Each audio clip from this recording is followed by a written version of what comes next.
No final, eu quero orar pelas mães. Eu creio que Dia das Mães é todos os dias. Eu tive o privilégio de honrar muito a minha mãe.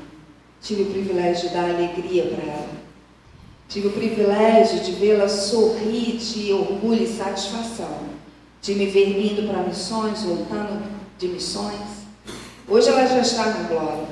Mas no final eu quero fazer uma homenagem de forma diferente para todas as mulheres aqui, que já são mães ou um dia serão mães.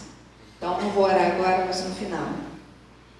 Nós temos dado sequência à ministração sobre o Espírito Santo, só que falando sobre o temor do Senhor. E o tema desta mensagem é no tremor do Senhor. Por que no tremor? O pastor Ralf pregou aqui no Tadel Regional, e eu gosto muito desse versículo. Você não precisa abrir, mas está lá em Filipenses 2,12, que diz assim: desenvolvei a vossa salvação no temor e tremor do Senhor. Desenvolvei a vossa salvação no temor e no tremor do Senhor. Vocês vão ouvir falar bastante esse mês, esses 2 meses, sobre temor. Mas hoje, especificamente, como eu tenho esse apelido carinhoso, né, de pastora Marreta, ou pastora Lisa Thor, que eu vou pregar e eu sempre dou mais. Nos púlpitos de madeira, então, eu tenho a satisfação de dar aquelas marteladas, mas existe muito amor no meu coração para nesta manhã e hoje à noite também, trazer uma palavra que, a princípio, ao escrever, pareceu muito dura.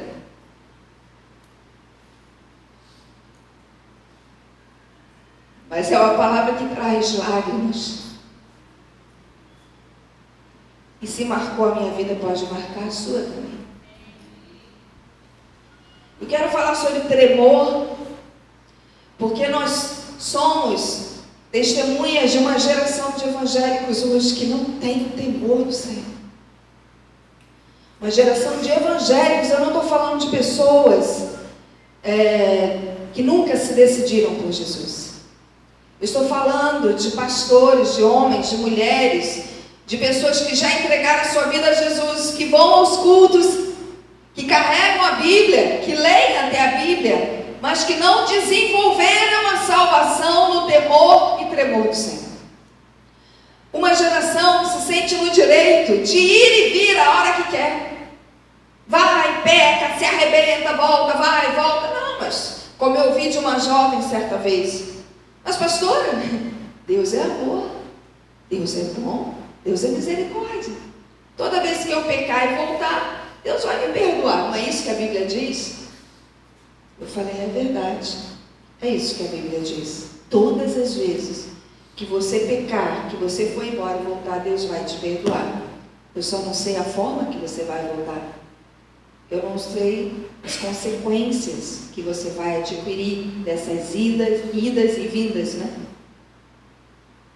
Me lembrei de uma ilustração de um pai muito amoroso, que o filho ia embora, passava a noite, gastava o dinheiro do pai. É uma ilustração, não é uma história verídica. E cada vez que ele voltava, ele falava: pai, me perdoa. E o pai: sim, filho, eu te perdoo. Mas vai naquela tábua que eu deixei ali na parede, prega esse prego aqui. Para quê, pai? Só faz isso, filho, você está perdoado. E o filho foi lá e pregou aquele prego. Outras vezes aconteceram do filho envergonhar o nome do pai, disseminar contendas, causar confusão, sair de casa, voltou: pai, o senhor me perdoa? Claro, filho, que eu te perdoo, filho, eu te amo. Prega esse prego aqui lá. E outras vezes aquele filho continuou aprontando, chegou a roubar a própria casa para usar drogas, e se arrebentou, voltou: pai, me perdoa, de coração, eu estou arrependido. Claro que eu te perdoo, filho. Vai lá, prega esse prego. E assim foi. Todas as vezes o pai, em amor e misericórdia, perdoando. Quando o filho cada vez voltava mais cansado, arrebentado, doente, talvez com doenças realmente graves, cada vez que ele voltava, certa vez o filho já voltou, já mais idoso, e o pai já bem velhinho, o filho se jogou no chão: pai, o senhor me perdoa? Claro, filho, mas hoje eu vou pedir para você fazer ao contrário. Pega aquela tábua, arranca esses pregos. E o filho foi e arrancou todos os pregos. E o pai pegou aquela tábua, botou em pé e falou: filho, esse aqui é o meu relacionamento com você. Aliás, essa tábua aqui é você, filho. Olha para essa tábua. Ela era novinha, foi. Ela está aqui, eu amo, mas está cheio de marcas e buracos, cheio de consequências. Ao arrancar os pregos, o filho foi vendo todos aqueles buracos, com uma peneira aquela tábua se formou. Então nós vivemos numa geração, queridos, que tem vivido sem o temor e o tremor de Deus. Apronta, arrebenta, fala no nome de Deus. Temos ouvido chavões evangélicos, pessoas que estão assim enroladas em situações graves de pecado. Não, mas Deus é Pai. Deus é amor. Está amarrado, Satanás. Uma geração, queridos, que eu não vivi assim. Eu vim de um lar católico e respeito os católicos. Não concordo com a prática da idolatria. E eu me lembro que no interior do Espírito Santo, toda a minha família ali, muito católica, a minha mãe passou por uma excomunhão. Por quê? A minha mãe falou algo contra o padre daquela paróquia. Falou mesmo. Chegou para mim: não, aquele padre, isso aqui é assim. E a vizinha foi lá e falou com o padre. Com uma testemunha, o padre excomungou a minha mãe, ou seja, foi expulsa da paróquia. Depois a minha mãe se arrependeu, depois ficou revoltada, mas aquilo trouxe temor no vilarejo. Não estamos aqui para excomungar nem excluir. Anos depois me converti. Minha família também se converteu, fizemos parte de uma igreja bastante tradicional, mas muito séria em Deus, que ensinava a palavra, princípios.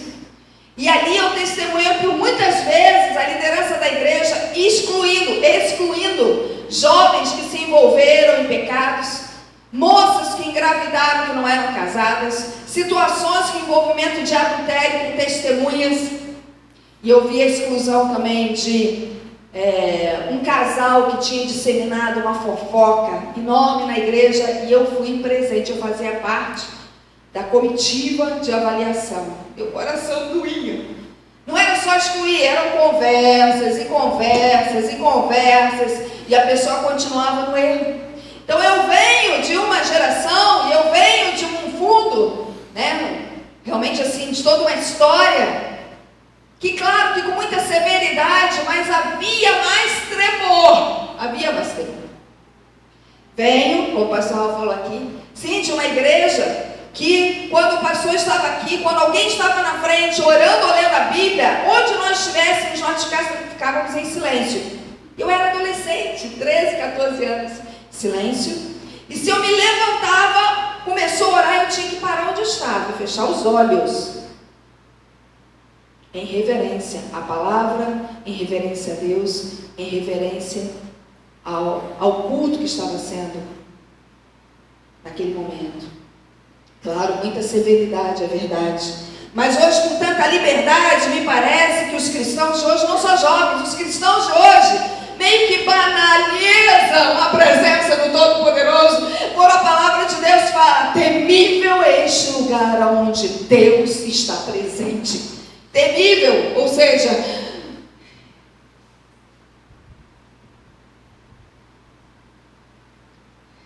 Deus é amor, Deus é misericórdia, Deus é graça, é verdade. Mas queridos, ao ler a palavra de Deus, o que eu posso ver, isso me traz tremor. As histórias da palavra de Deus me trazem tremor de um Deus que é Pai, que é amor, que é graça, mas um Deus que é justiça. Durante o louvor aqui nós estávamos cantando: Deus é bom, é verdade. E eu acredito na misericórdia dele. Eu acredito em todas as chances. Eu acredito que a tua vida é essa tábua no canto, que quantas vezes você voltar, quantas vezes você se arrepender, Deus vai te perdoar. Só não sei o estado que vai ficar essa tábua, Mas enquanto cantava essa canção, me veio à mente, eu não incluí aqui na mensagem, mas me veio à mente o último livro da palavra de Deus, Apocalipse. Eu vou ler daqui a pouco. Peraí, deixa eu voltar aqui.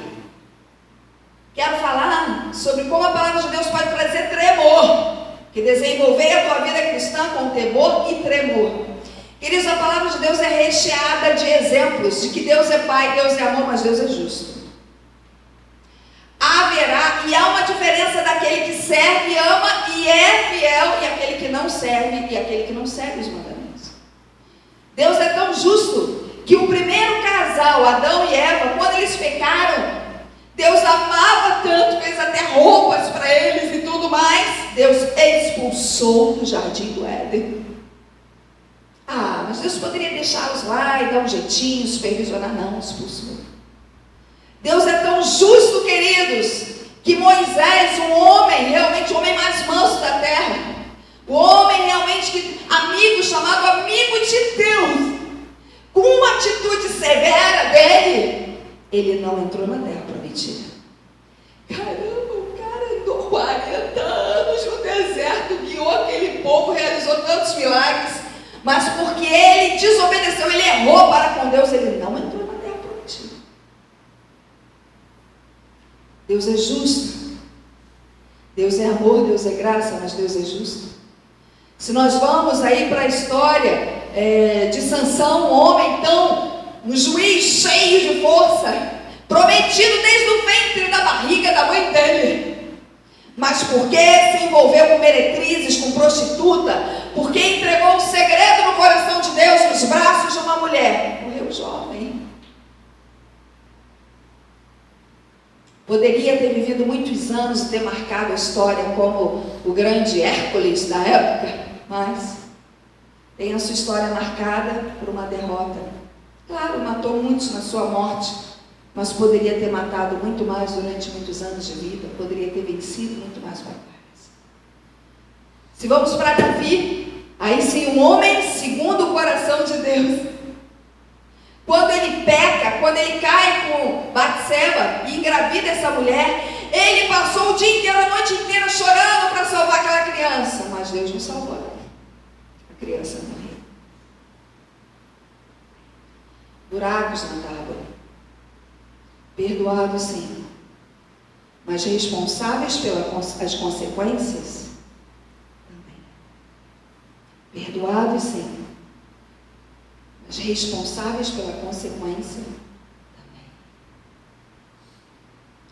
Se continuarmos com os exemplos, queridos, nós vamos para o próprio povo de Israel. Deus trabalhou com aquele povo desde a época de Abraão, formou, saiu do Egito, atravessou o Mar Vermelho, levantou reis e tanta glória sobre o povo de Israel, mas quando o povo permaneceu ali em pecado, errando, Deus fala, 70 anos no cativeiro da Babilônia.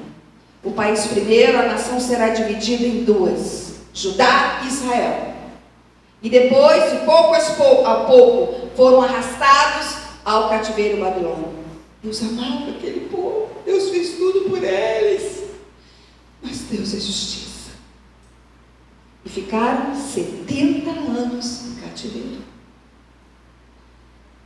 Jonas, ao desobedecer, uma história clássica que a gente conta para as crianças. Lá do barco, Deus, tá bom, Deus me perdoa. Sim, filho, eu te perdoo, mas você vai ser lançado ao mar. Ontem eu estava cantando essa história para o Daniel dormir, ele sempre demora um pouquinho mais a dormir. E nós geralmente contamos ou cantamos, só não pode ouvir, tá, Vitor? A forma que eu canto. Mas ele demora um pouco mais a dormir, então quando eu canto, né, ele dorme. Então eu canto as histórias da Bíblia. Vou lá, pego, vou cantando. Quando eu cantava a história de Jonas, eu pensei que esse ato de Deus, até de um grande peixe engolir Jonas, ainda é a misericórdia de Deus. Porque se Jonas tivesse ficado no mar, ele teria se afogado e morrido. Mas ele sofreu a consequência, ficou 3 dias no ventre de um grande peixe. Queridos, há consequências para os nossos erros. Por isso, quando eu leio a Bíblia, me traz tremor. Pastora, mas Jesus morreu na cruz e aí veio a graça. Sim. No capítulo 5 de Atos, fala da graça de Deus, o tempo de avivamento, a igreja primitiva, no auge realmente de doarem tudo, no auge, sabe, de compartilharem todas as coisas, milagres extraordinários acontecendo, e Ananias e Safira estavam lá. presenciado milagres, maravilhas, mas tiveram a cara de pau de mentiram sobre o valor do campo que venderam. No mesmo dia, os 12 morreram diante dos apóstolos. Deus feriu e eles morreram. Já era a época de Jesus, amém? Já era a época depois da cruz. Já era a época que o Espírito Santo já estava. Será que em casa o Espírito Santo não falou, não faz isso Safira, não faz isso Ananias? Fala a verdade. Que besteira, chega lá, fala que o campo custou isso. Deixa de bobeira, fala, olha, eu vou dar a metade, vou ficar com a metade, fala a verdade. Com certeza o Espírito Santo arguiu com o coração deles. Mas eles mentiram e morreram. Agora sim, eu quero que você abra em Apocalipse, último livro da Bíblia. Eu mesmo fiz um seminário de uma denominação tradicional e eu aprendi que uma vez salvo, salvo para sempre. Mentira. Ao ler a palavra de Deus, você verifica que andar no tremor do Senhor, seguir os seus mandamentos, amar a Deus sobre todas as coisas, a estes Deus dará a vida eterna. A estes. Porque ao ler Apocalipse, me veio à mente enquanto eu estava ali. Apocalipse capítulo 2. Aqui, João está recebendo uma revelação sobre algumas igrejas daquela região, mas caracterizadas também, características do evangélico, de todas as gerações, para os evangélicos de todas as gerações. Apocalipse 2,7 diz assim: quem tem ouvidos, ouça o que o Espírito diz às igrejas. Ao vencedor, dar-lhe-ei, se alimente da árvore da vida que se encontra no paraíso de Deus. 2, capítulo 10, finalzinho. Ser fiel até o próximo pecado. Ser fiel até a morte, e dar-te-ei a coroa da vida. Verso 11, quem tem ouvidos, ouça o que diz o Espírito às igrejas. O vencedor de nenhum modo sofrerá dano da segunda morte. O vencedor vai falando daquele que permanece fiel. Ainda no capítulo 2, nós vamos ver no verso 17. Ao vencedor, dar-lhe-ei do maná escondido, bem como lhe darei uma pedrinha branca, e sobre esta pedrinha é escrito um nome novo, o qual ninguém conhece, exceto aquele que o recebe.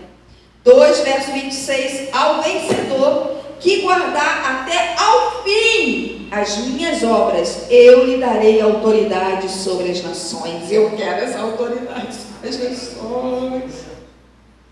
Oh, Jesus. Isso me traz tremor. Eu poderia usar as palavras de Jó.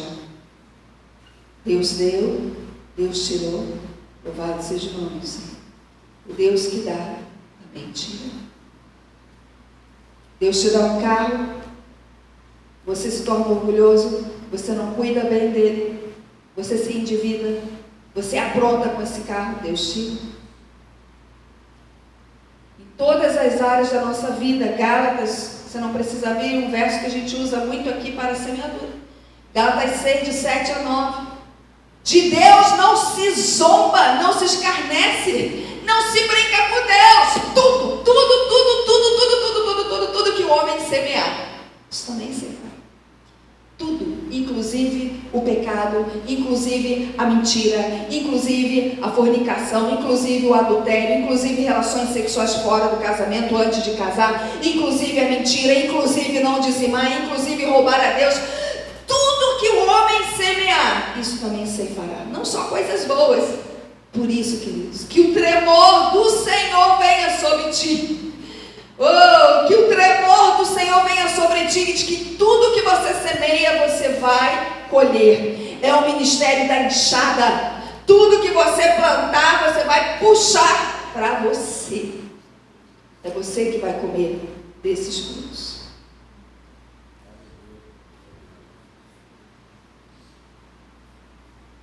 Feche os olhos, fale assim comigo: Senhor, eu quero andar, viver no tremor do Senhor.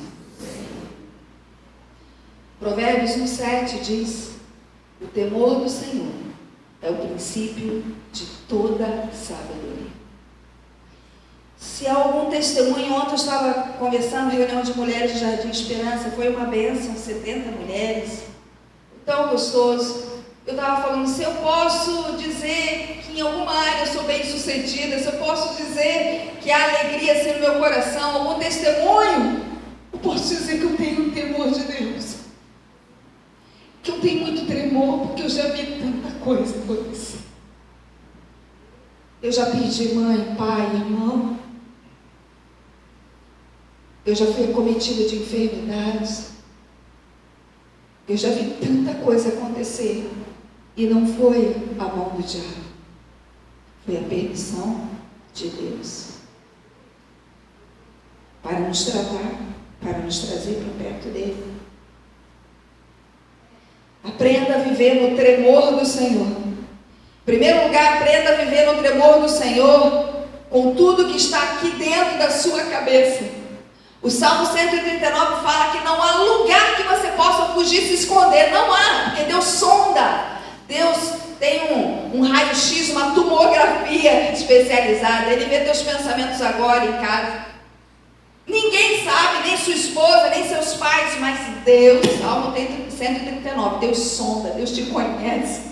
Deus percrusta, Deus está lá dentro de você. Ele vê os teus pensamentos. Tenha um temor do Senhor, do que você pensa.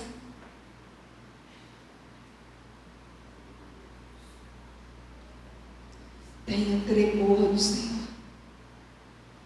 Tenha tremor do Senhor nas tuas palavras, querido. Porque aquilo que você semear com a tua palavra, você vai colher. E se você não colher, os seus filhos estão fazendo alguma coisa errada aqui no som. Tenha o tremor do Senhor. Mateus 7 fala: com a medida com que medires, vos medirão também. Não julgueis e não sereis julgados. Então tudo que você julga, tudo que você aponta, tudo que você critica, tudo que você fala, sabe o que acontece? Você vai colher disso. Serão frutos amargos que você vai comer, não hoje. Hoje parece que você quer o certo, acerta. Passa um tempo. E infelizmente, você vai, essa colheita, essa conta desse cartão de crédito maligno, dessas palavras, uma hora a conta chega na tua vida, na tua casa, na tua saúde. Se não na tua vida, nos teus filhos. Então vamos ler aqui no final. Oh, queridos, me perdoe, a palavra é um pouco dura. Mas é essa palavra que tem me feito andar em tremor. Que você não tenha que experimentar perda, que você não tenha que experimentar tragédias, que você não tenha que experimentar se sentir distante de Deus, para começar a andar no tremor dele. Se há palavras duras, se há previsões, se há realmente assim, profecias, se há realmente direção, mandamentos de Deus severos, é sobre aqueles que falam palavras torpes, julgam, criticam, difamam. Sobre esses, a Bíblia diz, está lá em Êxodo 20, nós vamos ler 5 e 6. Sobre este, está lá em Provérbios, virá a maldição do Senhor.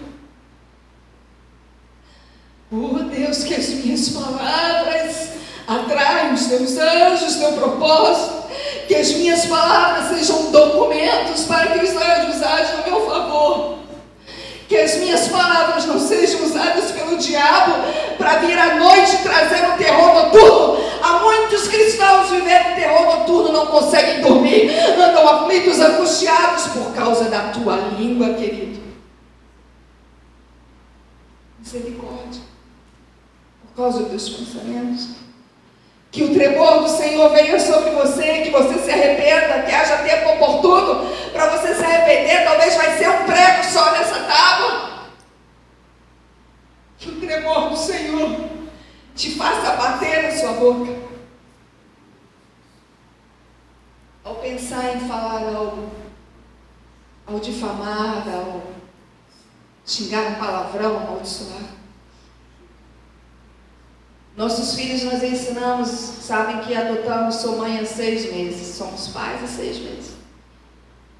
Eles chegaram aqui com hábitos errados, claro,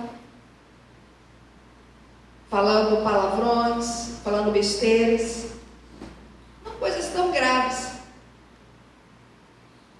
E ensinamos, olha, toda vez que você falar uma besteira, nós vamos olhar para você e você mesmo vai fazer assim, ó, para te lembrar que essa palavra não é legal para Deus, para Jesus.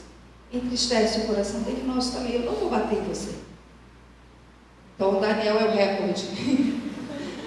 Já melhorou muito, né? Ih, mãe! Coisas bobas, tipo chegando aqui e falar assim, e se esse prédio aqui ficasse todo preto e começasse a cair, né? Aí eu só olhei. Quantas vezes nós adultos precisaríamos ter essa atitude de tremor? Quantas vezes? Tremor nas nossas palavras. Me lembro que certa vez, nessa igreja que eu falei, nessa denominação, uma vez, eu fui dura com um diácono, eu tinha 16 anos. Os nossos diáconos aqui, queridos, são os nossos supervisores de setor e de área. Os nossos dirigentes são os nossos queridos obreiros na casa do Senhor. E aquele diácono estava errado. Depois, tudo foi averiguado, é verdade. Mas eu, com 16 para 17 anos, virei e falei assim, e o senhor, não sei o que, falei num tom mais alto. Eu fui repreendida publicamente pelo meu pastor. Chorei no meu lugar, depois fui pedir perdão. Muitos tapas na minha boca, se eu não der. Se eu não permitir que Deus me corrija. Talvez o diabo me dê uma surra. É melhor, Senhor, eu me corrigir, que o Senhor me corrija, do que eu ser um saco de pancadas na mão do diabo. Vocês estão entendendo?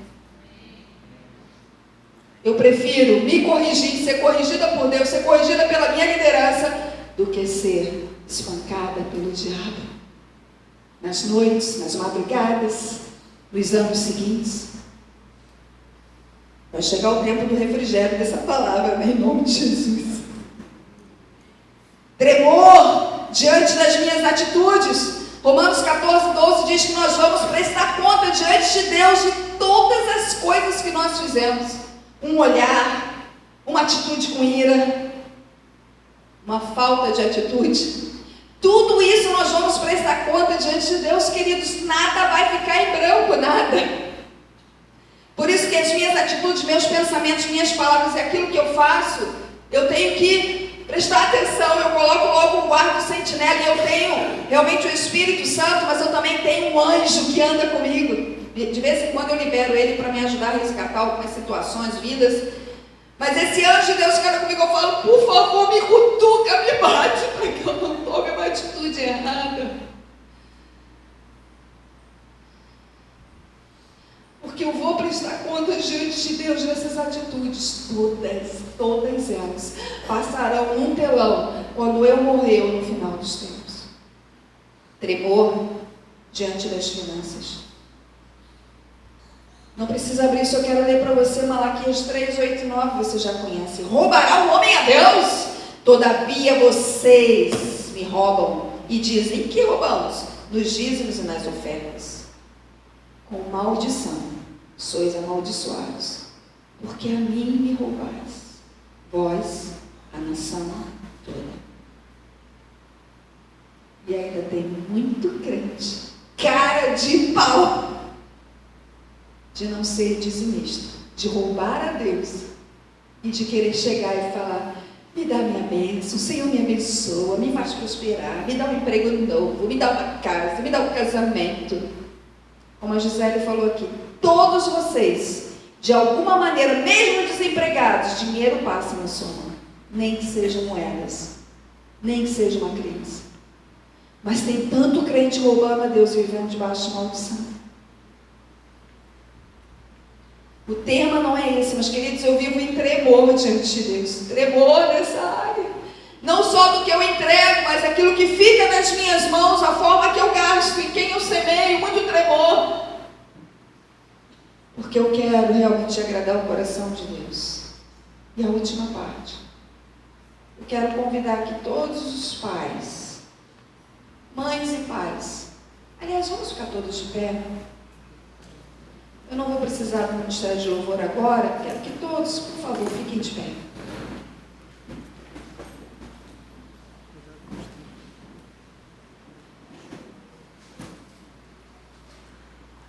Me perdoe por essa última palavra, né?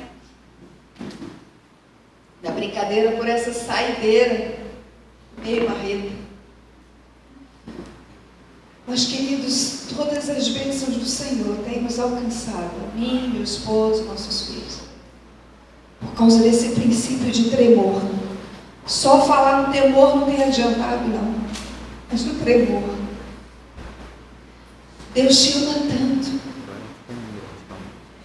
pela misericórdia dele, através da minha palavra aqui, através desse instrumento. Ele está te dizendo: filho, filha, prego já na sua tábua, mas eu te perdoo, não peques mais, venha. Filho, ande no meu tremor. Filha, ande no meu tremor. Eu quero te fazer uma rainha, uma princesa, um rei. Eu quero te dar um palácio, eu quero te dar todos os direitos. Quando fala realmente, lá em Apocalipse, o último texto que eu li, e vocês terão autoridade sobre as nações, não só nações e países, mas também no mundo espiritual, na área financeira, na saúde, com relação à tua família. Deus quer te dar um palácio, queridos. Queridas jovens solteiras, Deus quer fazer de você não só uma princesa, mas uma rainha, com um rei, com um palácio, com todos os direitos, de uma família real. Deus quer nos fazer reino de sacerdotes, ou seja, autoridades em todas as áreas. Não sermos cauda, mas sermos cabeça.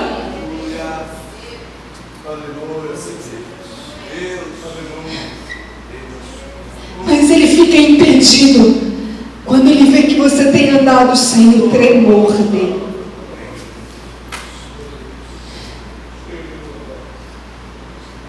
Pare para pensar nos teus pensamentos, palavras, atitudes, nas tuas finanças.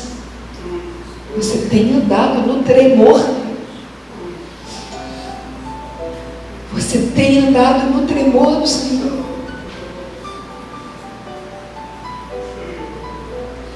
Me perguntaram ontem, pastora, o que mudou no seu coração ao ser mãe? Muitas coisas, mas uma delas, que é o tremor pelos nossos filhos. Porque eles irão colher das minhas atitudes, ações. Há um tremor muito grande dentro de mim. A vocês, mães e futuras mães, que o tremor do Senhor seja o teu ventre. Que o tremor do Senhor seja realmente o ar que você respira. O último texto que eu quero ler está em Êxodo 20, a partir do verso 5. E consegue um guardanapo aí, por favor? Lágrimas e lágrimas.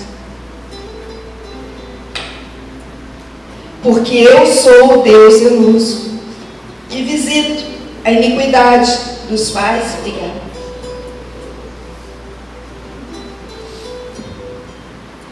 Êxodo 25 e 6. Eu sou o Deus zeloso, que visito a iniquidade dos pais nos filhos, até a terceira e quarta geração daqueles que me aborrecem ou não me temem. Algumas versões. Deus fala: eu sou o Deus zeloso, ou seja, eu sou o Deus justo. Eu visito, sim, a iniquidade, o erro, a falta de temor. Eu visito até os seus tataranetos. Eu visito aqueles que me aborrecem, aqueles que não têm o temor. E ali Moisés estava falando com o povo que já servia a Deus. Não estou falando com aqueles que não são cristãos. Mas eu também, o Senhor, eu faço misericórdia até 1000 gerações daqueles que me amam e guardam e vivem os meus mandamentos. Deus não visita com bênção 1000 gerações daqueles que se dizem cristãos. Deus visita com bênção aqueles que guardam e vivem os seus mandamentos.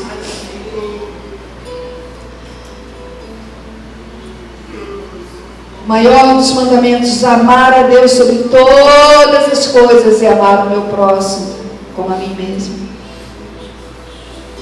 E eu acrescento: andar, viver, desenvolver a minha salvação no temor e no tremor do Senhor. Que os nossos filhos sejam verdadeiramente alcançados pela misericórdia, pela bênção de Deus, por causa do que eu estou semeando hoje, com os meus pensamentos, com as minhas palavras, com as minhas atitudes, com as